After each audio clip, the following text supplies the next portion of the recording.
Bienvenidos a Encuentro Hoy.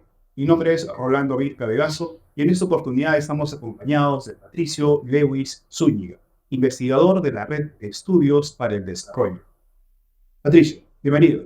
Muchas gracias a Rolando por la invitación, muchas gracias a todos los que nos ven en el día de hoy. Y bueno, atento a cualquier pregunta que tú me quieras realizar. Bien, Patricio, te invitamos para analizar el impacto de la recesión económica y también ver qué repercusión podría tener este plan de recuperación económica que ha lanzado el gobierno, ¿no? Pero antes de eso, Patricio, si me permites, en CADE, en FRENIAT, Alberto Tárroga ha señalado que se encuentran optimistas y que ellos anticipan una recuperación de la economía del país hacia el primer trimestre del 2024. ¿Tú crees que esto sea factible? Bueno, acá hay que tener en cuenta de que el primer ministro ha sido bastante optimista, como lo han dicho, ¿no? Hay muchos empresarios a la salida nomás del CADE indicaron de que el problema en el Perú no es tanto la crisis que estamos viviendo ahorita producto de la inflación, del ciclón Yaku, de los conflictos sociales. Y hoy es un tema de una crisis institucional.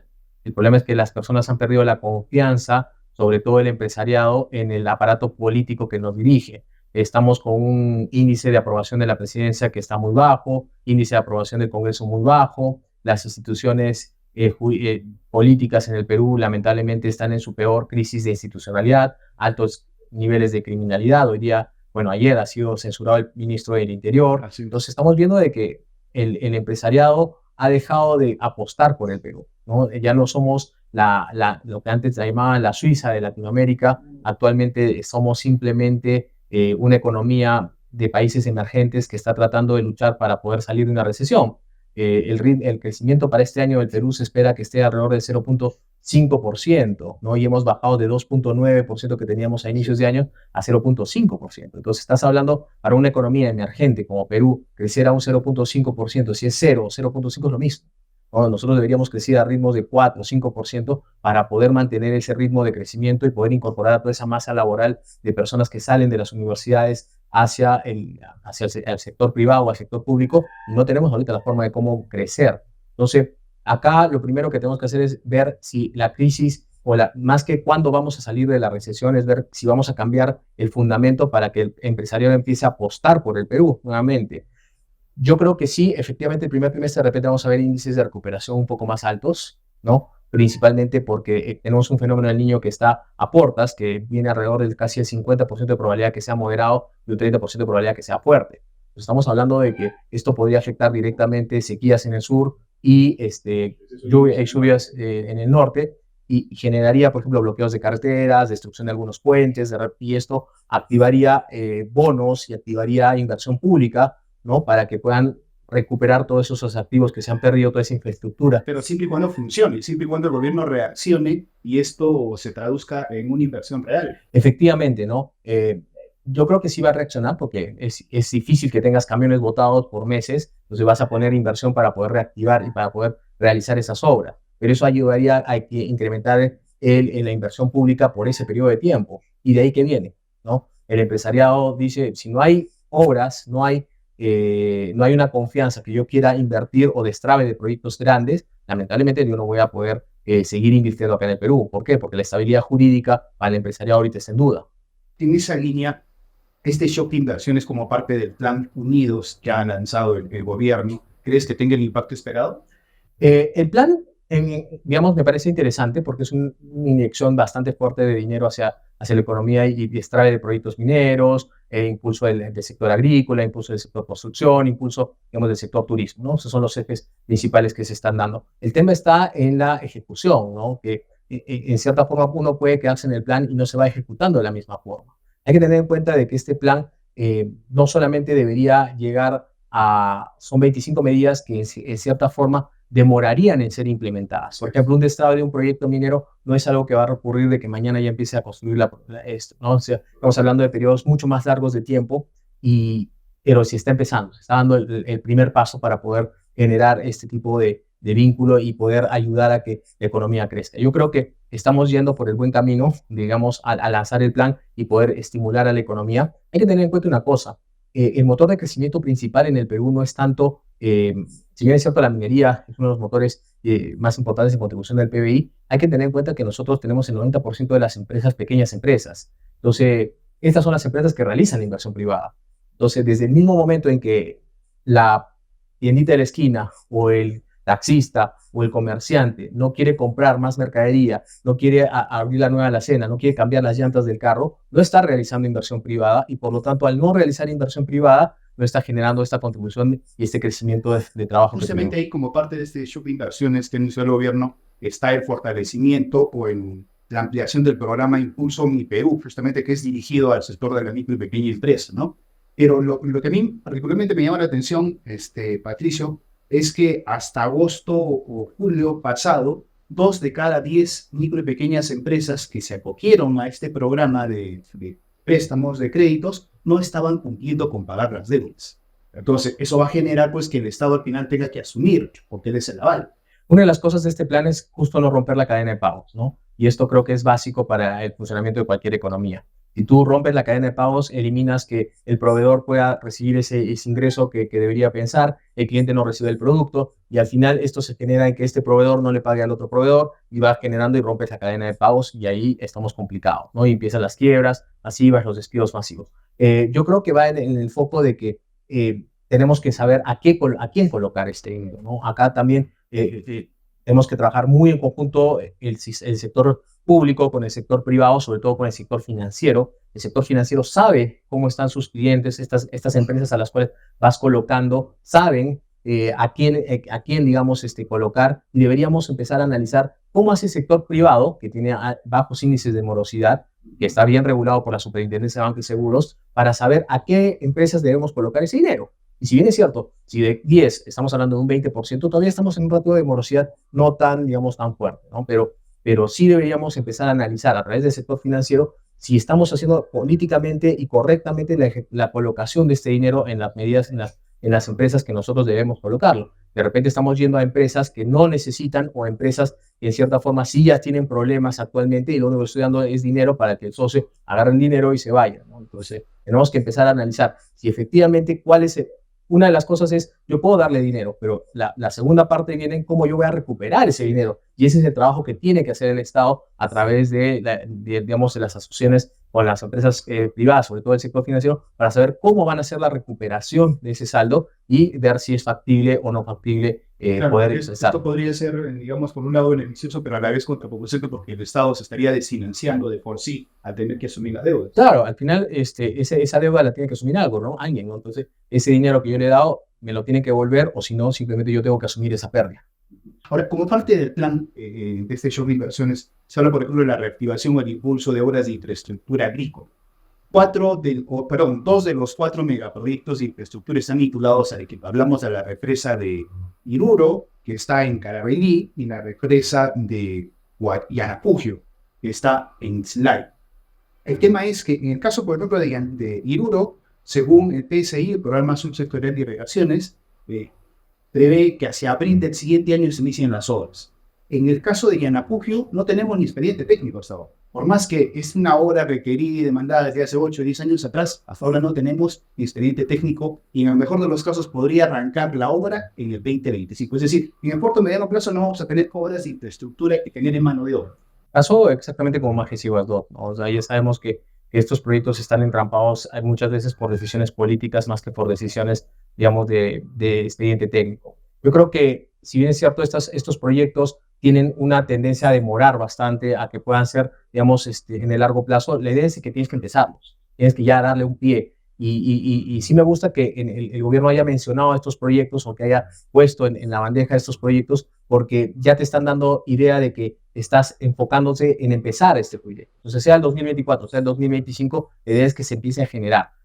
Acá el problema está en que muchas veces nos entrampamos en el expediente técnico. ¿Y por qué? Principalmente porque las personas que son designadas para poder realizar estos expedientes técnicos o digamos, los contratos que hacen para adjudicación del proyecto son contratos que tienen por lo bajo algunos tipos de errores y hacen que estos proyectos queden entrampados, ¿no? Actualmente, por ejemplo, tenemos una cantidad muy grande de proyectos acá en Arequipa con obras paralizadas, ¿no? Y esto genera de que estos proyectos no se genere el trabajo que estás teniendo, ¿no? Acá, fíjate, la obra del Puente Bicentenario está entrampada desde hace cuántos años ahí, simplemente esto, Majes y Guasdot está entrampado también en un arbitraje internacional en el cual le vamos a tener que desembolsar de repente miles de millones de soles a la empresa Cobra para poder, digamos, llegar a un acuerdo. Y estamos viendo de que efectivamente esto es más decisión política que decisión muchas veces de lo que realmente la población necesita. Los proyectos se tienen que sacar y acá es clave el acompañamiento del Ministerio de Economía y Finanzas a los gobiernos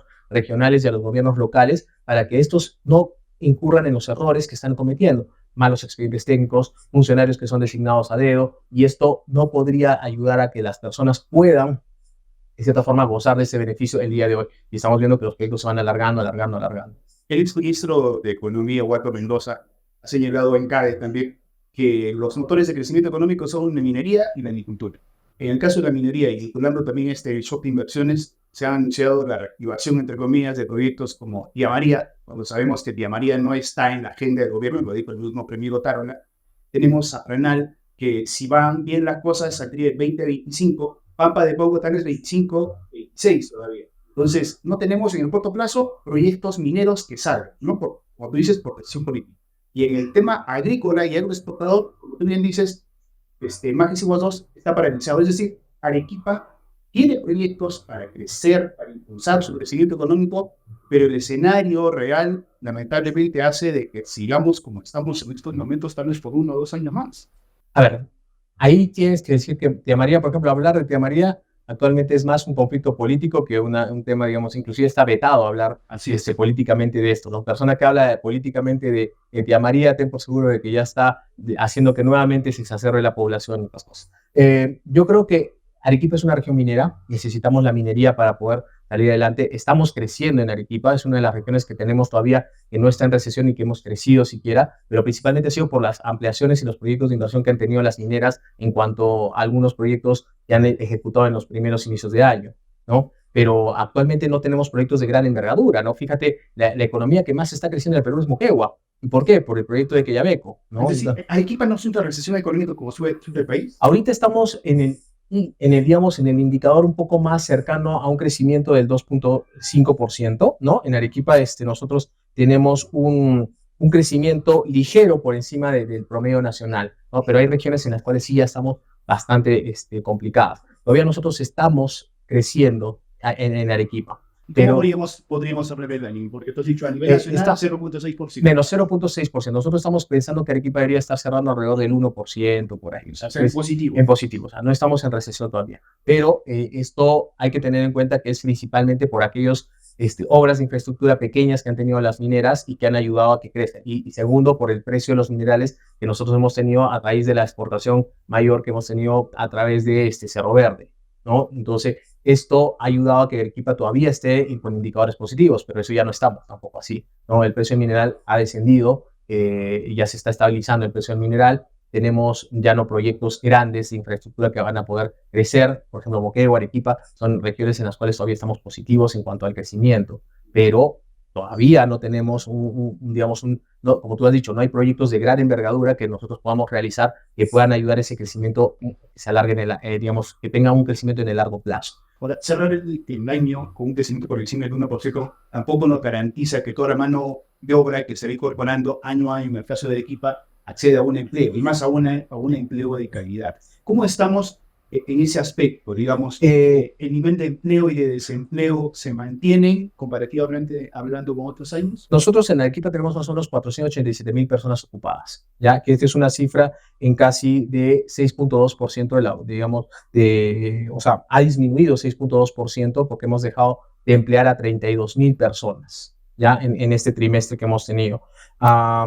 La tasa de desempleo en Arequipa ha alcanzado casi alrededor del 8%, o sea, son casi más de 9,000 arequipeños que están, digamos, en desempleo. Y esto es algo crítico. ¿Por qué? Porque en cierta forma Arequipa está teniendo un índice de desempleo que está aumentando, ¿no? Y estamos perdiendo puestos de trabajo. Entonces, esto te indica, ya es el primer indicador de que la economía no está yendo bien. Cuando ya empiezas a ver que los puestos empiezan a disminuir, se llama indicador retardado de la economía, ¿no? El indicador retardado es que el empresario empieza a despedir gente cuando empieza a ver de que la economía en el largo plazo, las cosas no van a ir bien en el largo plazo. O sea, lo último que hacen los empresarios es despedir personas a raíz, digamos, de cualquier cambio que quieran hacer. Normalmente reduces costos, reduces otras cosas, pero cuando ya empiezas a reducir cantidad de personas en contratar, es porque estás viendo de que la esperanza de la economía, la proyección no va a ir nada bien.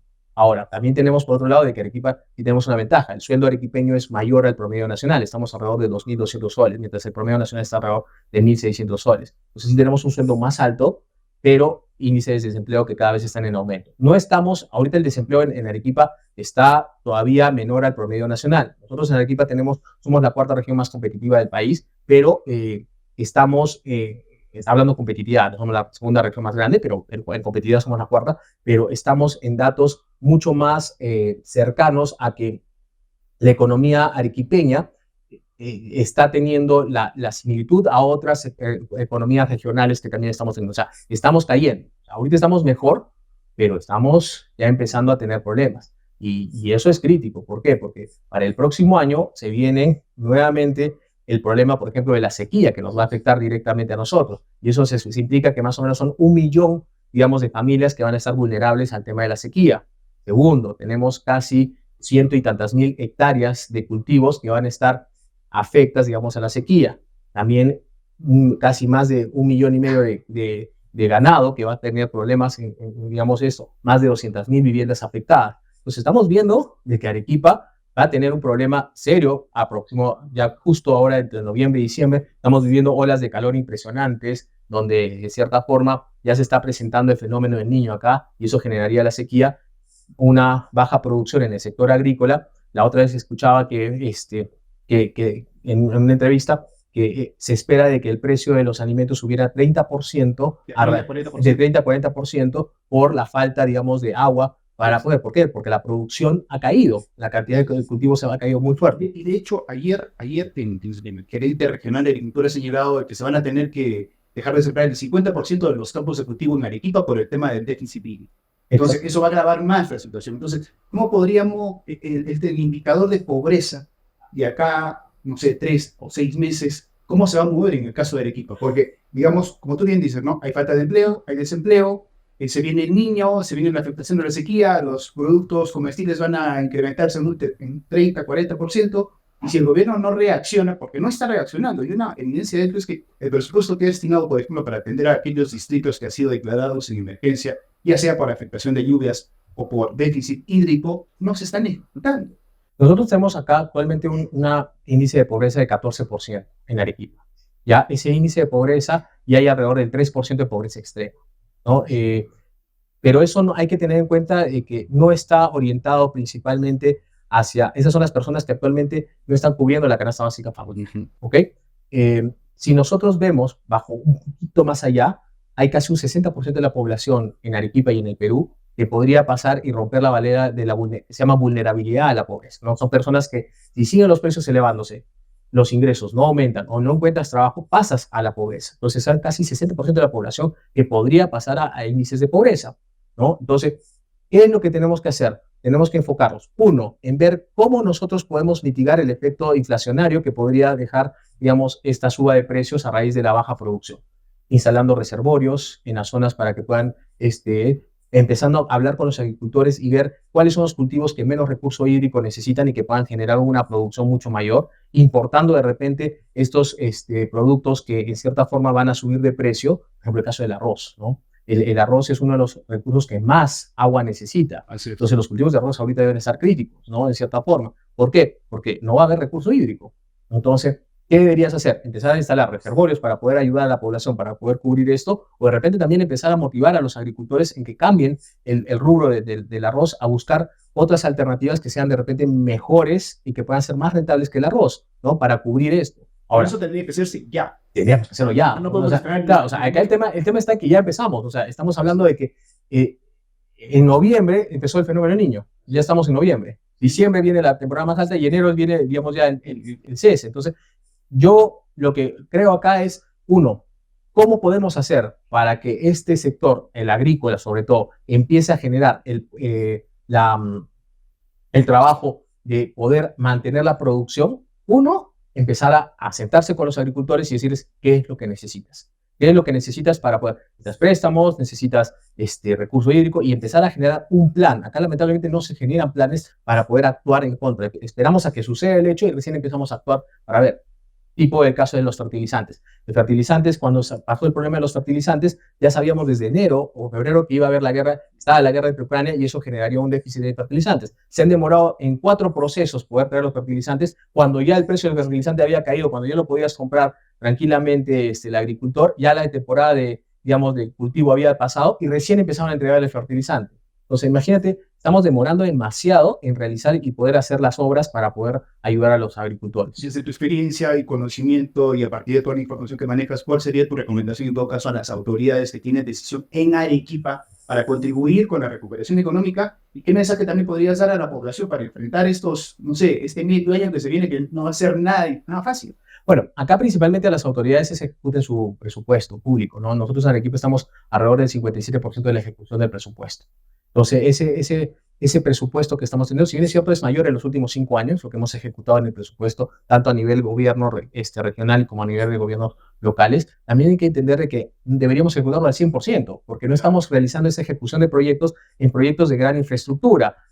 Solamente el 12%, entre el 5 y el 12% del presupuesto que se destine a obras de gran infraestructura es lo que se está ejecutando. Por ejemplo, Majesigua 2, el hospital de Cotahuasi, son los proyectos de gran infraestructura que generan trabajo, generan que la población pueda gastar, digamos, a través del trabajo que tienen y generan también empleos indirectos en la zona donde se está ejecutando ese proyecto. Y eso, en cierta forma, no se está viendo ahorita, ¿no? Estamos enfrascados en, de repente, mantener el mismo gasto público digamos, en los requisitos que tenemos, en las cosas que estamos generando, pero no estamos viendo cómo incrementar ese gasto público, cómo poder hacer que las personas puedan generar, digamos, una mejor calidad de vida. Estamos destinando, de repente, recursos a obras que no tienen una influencia directa en las personas, que no reducen las brechas sociales que estamos teniendo.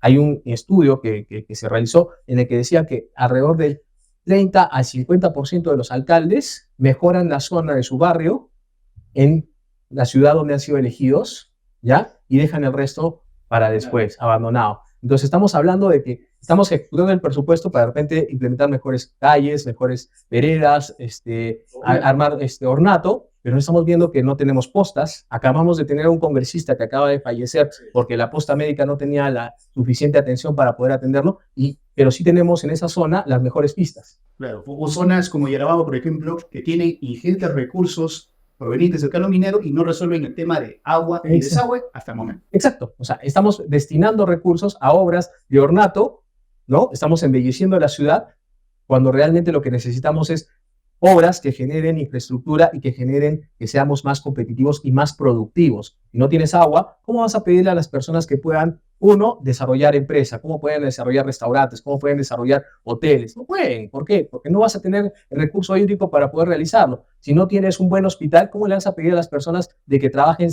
digamos, productivamente siempre? Van a estar enfermos, no van a tener esto, van a perder horas, hombre, de poder ir al hospital y sacar horas, 1 semana, 2 semanas, hasta esperar atención para poder, digamos, y ese es un tiempo que has podido ser productivo en la economía. Si no tienes un buen colegio en la zona, vas a tener un déficit de atención en las personas y vas a tener una capacidad de pobre de tus niños cuando salgan de la universidad. Lo que yo sí le puedo recomendar a la población es, uno, fiscalicemos a nuestras autoridades, ¿no? Fiscalicemos. ¿Qué significa eso? Participemos digamos, en las reuniones que tengan los alcaldes con la población para ver cómo están ejecutando el presupuesto, dónde están ejecutando, qué obras son las que deben tener prioridad, dónde deberíamos nosotros estar. También elijamos bien a nuestras autoridades, empezar a ver quiénes son los que van a tomar las riendas de nuestro país y de nuestras municipalidades y gobiernos regionales en los próximos años. Empecemos a involucrarnos más en las decisiones políticas que se están tomando. Con respecto digamos, a la recesión va a pasar, son los ciclos económicos. Siempre hay subas y también hay recesiones. Pero en esta recesión hay que tener en cuenta que si no cambiamos el sistema gubernamental, o sea, no cambiamos el sistema no gubernamental, sino el sistema de cómo está inmersa la política dentro de nuestro país, lamentablemente vamos a poder hacer poco, porque el empresariado necesita confianza. Ya no tenemos el boom de los minerales que teníamos antes. O sea, el precio mineral sí, bien es cierto, o sea, las perspectivas del cobre son que va a seguir subiendo, hay una demanda internacional del cobre, perfecto, pero si no aprovechamos esos recursos que tenemos hoy día, no vamos a poder nosotros realizar grandes cosas. Y no vaya a ser de que en algún momento el ser humano invente algún tipo de tecnología que reemplace al mineral que nosotros tenemos y deje de valer nada nuestro mineral. Y ahí sí vamos a tener problemas porque no vamos a tener otros recursos en los cuales poder salir adelante. Patricio, yo sé que en este momento es difícil ahorrar, pero ya en la economía doméstica, en la economía familiar, ¿cuál sería tu recomendación? Hay que priorizar algunos gastos, hay que evitar endeudarse, hay que, si tienen algo de ahorro, que lo ahorren en cuentas en soles o en dólares, ¿qué hacer?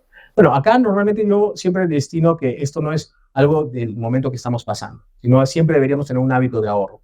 Y debería ser 50%, por ejemplo, de tus ingresos debería ser para cubrir todos los gastos domésticos, gastos por ejemplo, alquiler, agua, luz, teléfono, todos los gastos, educación, todos los gastos. Eso debería ser el 50%. Un poco los costos fijos. Exacto. Incluyendo ahí debería estar tus deudas también que tienes que tener. No deberíamos endeudarnos más del 30% de lo que generamos de ingresos. El otro 30% debería estar orientado ¿a dónde? Debería estar orientado hacia encontrar, por ejemplo, alguna política de gastos, por ejemplo, de alguna diversión, entretenimiento, salir a comer, algo que realmente tú puedas desear, porque también el ser humano necesitas tener ese tipo de actividades. Y el 20% siempre ahorrarlo, ¿no? Y ahorrarlo, esa política deberías tenerla durante todos los meses, haya o no haya recesión.